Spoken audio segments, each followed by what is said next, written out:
gauge, yeah. What's this one for? You have to look at it No, again. I mean, what is this for? Well, it's for the ISUZU D-Max. It's a turbo diesel. Now look at those parts. For boosting. Controller. This is the splitter between the wastegate and the turbo and the gauge. So we'll show how to install that later. And this is the actual controller here. It's not the most expensive, but it's not the absolute cheapest. So we'll see how it works. Here we are at J&M Auto Shop in Panglao, Bohol, Philippines. And today we're going to do a ISUZU D-Max. This is the 3.0 DDI. So this is the i-TEQ. Pretty popular engine for tuning.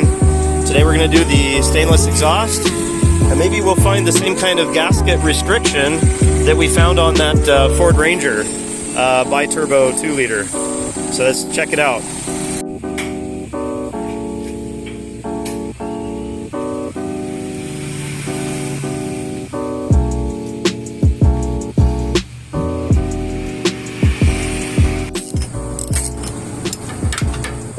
So up here we have about 2.5 inch, and here's about 2 inch. So we're going to try and make this flow a little bit better here. So this nut right here that refuses to come off. But we need to reuse this flexible, and we might need to reuse these joints here. And that's how you deal with naughty bolts.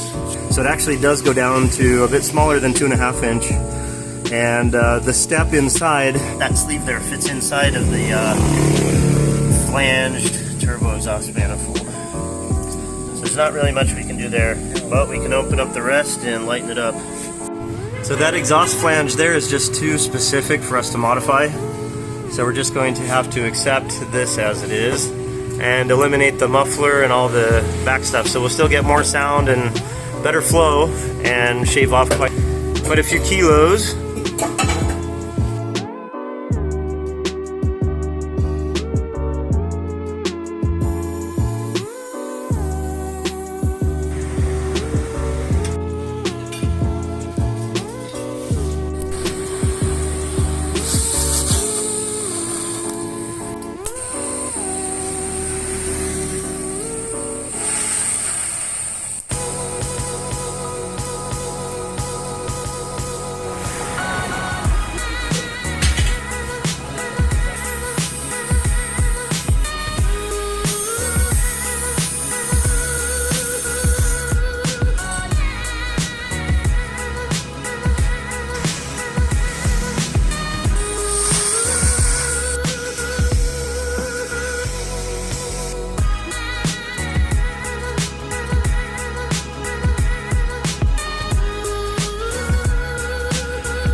Of course, the first part of installing a boost controller is to decide where you want stuff.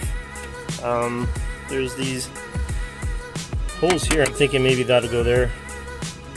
As the turbo's here, this is the line to the wastegate. So we'll splice into here and run up to there. And then if that's where we put the boost controller, then the pressure sensor can be up here. Boost gauge sensor is going to be mounted right about there. And then run the wire along here.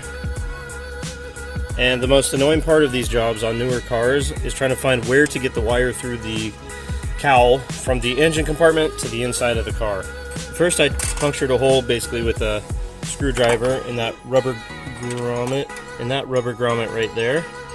And then I'm going to try to run this regular baling wire through the grommet.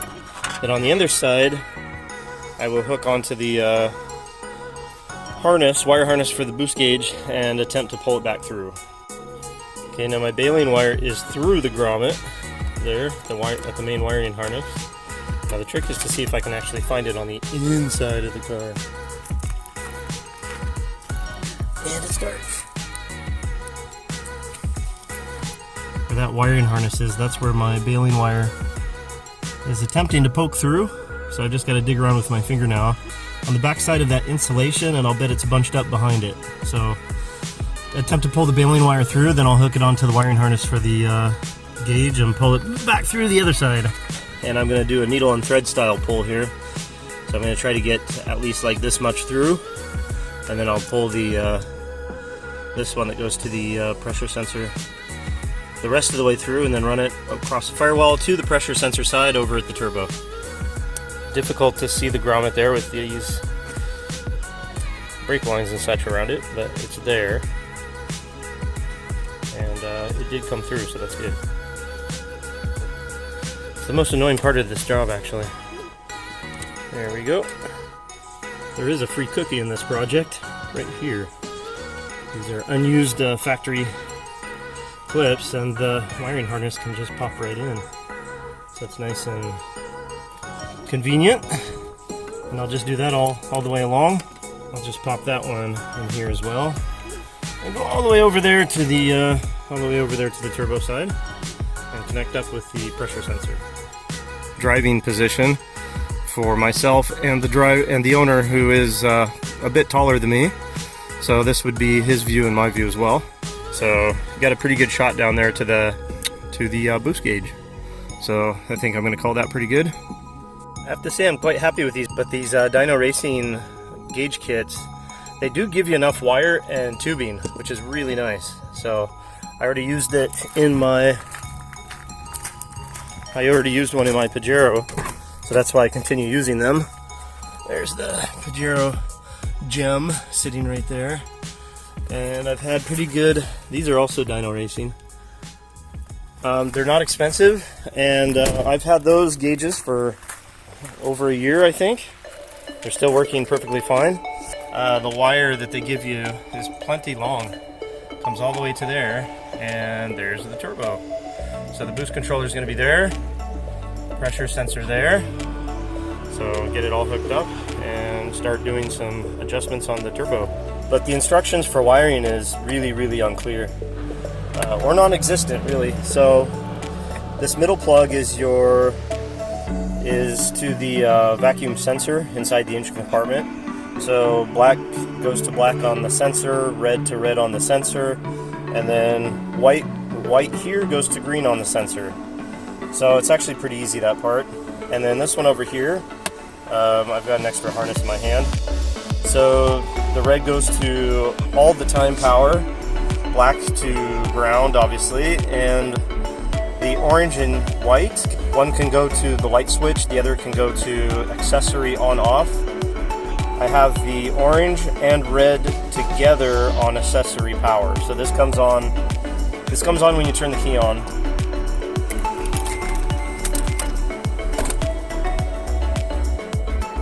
For the owner of this vehicle, it's not super important to have a bright tack during the day. So yeah, again, this is black, red, and green. Green connects to the white on the other half of the wire that goes to the gauge. Splice into the wastegate line, which is right here. Put in this T-fitting. This arrow generally points towards the wastegate. So I'm going to mount the boost controller right about here and use double-sided tape to ply to sort of lift the knob up just a bit so it doesn't touch against the metal for easy adjustment here.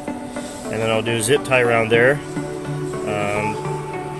while I'm testing the system, making sure it all works, and then I'll secure that with something a little more permanent, but for now this is for testing. So I think we're all set up here. The one complaint I would have is that the tubing provided with the boost gauge is always too small for the boost controller fittings. It's always much too small. So this is, again, just for testing right now. Turbo sends pressure from here, from this line, which comes through the controller, and this valve determines how much of that pressure is allowed through. to travel through to the T-fitting, which goes to the wastegate. And then this, of course, sends pressure up to the boost gauge pressure sensor. And that tells you how much pressure you're allowing to the wastegate. These are counterclockwise, so that's closed. And as I go clockwise, it opens. Closed would be not allowing any pressure to the wastegate, which would mean full boost and not allowing any boost pressure to escape. So obviously we don't want to start there, and I don't want to start all the way out, because if you come all the way out too far, the little ball bearing in here falls out with the spring, and then you got to take it all off and put it back together again. So I'm just going to leave it about halfway there or so, like that. Kind of a small turbo, you can see. But yeah, let's take it for a test drive.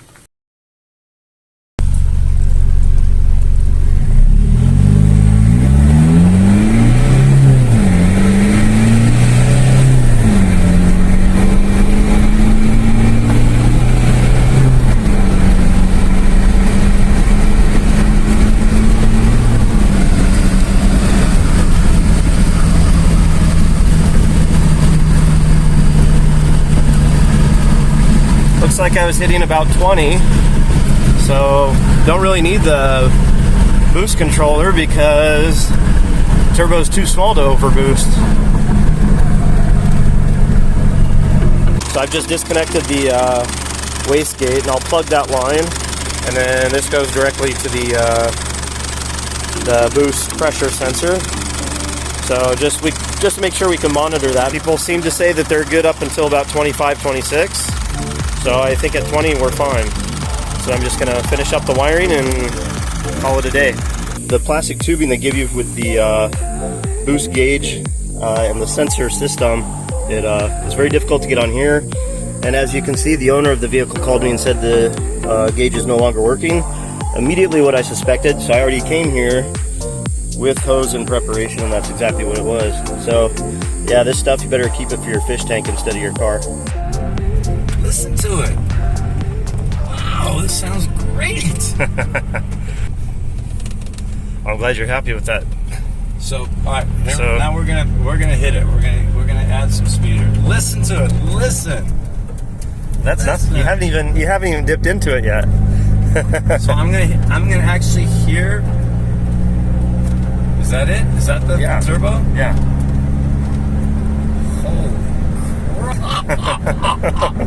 But you haven't pushed it. Well, we're going 120 kilometers. Oh, it sounds like a completely different car.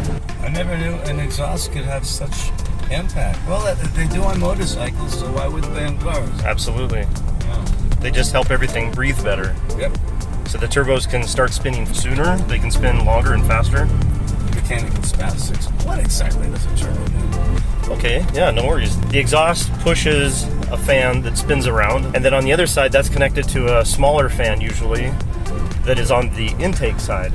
Okay. So that fan is actually pulling air like a vacuum cleaner and forcing it into the intake system. And so you're increasing the amount of fuel and air you can get into the engine combustion system. Oh, wow. You're compressing how much can go in. Okay, so here's your turbo. This is the exhaust side of the turbo here. Mm-hmm. So when the exhaust comes out of this exhaust manifold, right, it's going through the fan, which forces it to spin.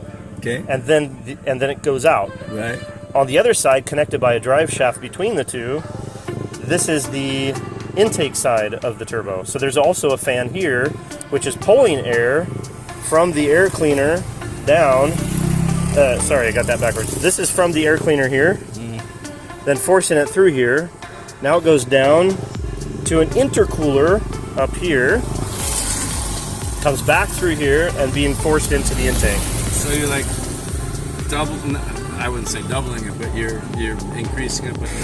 And then it only happens at certain speeds.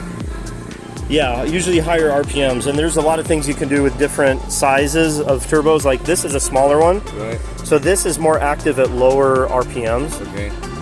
And then a larger one will be active at higher RPMs.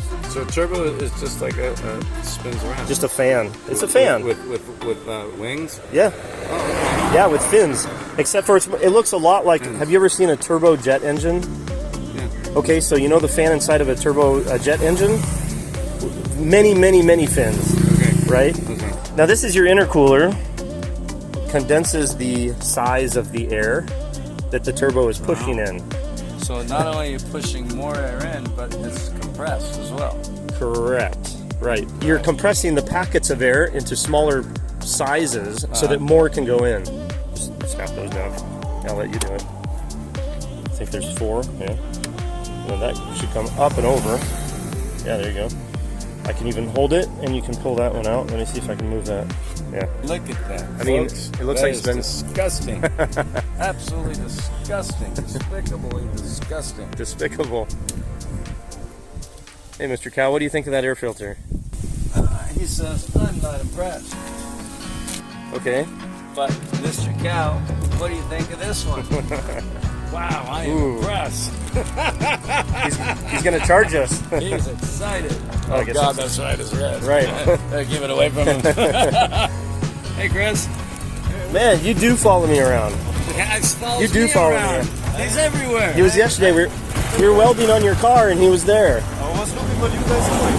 Huh? We're actually interviewing the cow. No, sir, top and bottom or no? Let me see. I didn't. No, it's the same. Yeah. Okay, see you later. I'll see you tonight, yeah? So you're going to go to the Yeah. outdoor event. Sunny, whatever it is, sunny. Now look at that. Sunside. Look at that. Doesn't that just look like a little gem in there? Yep. Okay. So this poor engine has been getting starved of Suffocating. Absolutely. Oxygen. Yep. Well, I have to thank you. You just turned a 2-minute video into a good 8-minute video, so that's very good. instructive. Very helpful. Make the turbos boost more?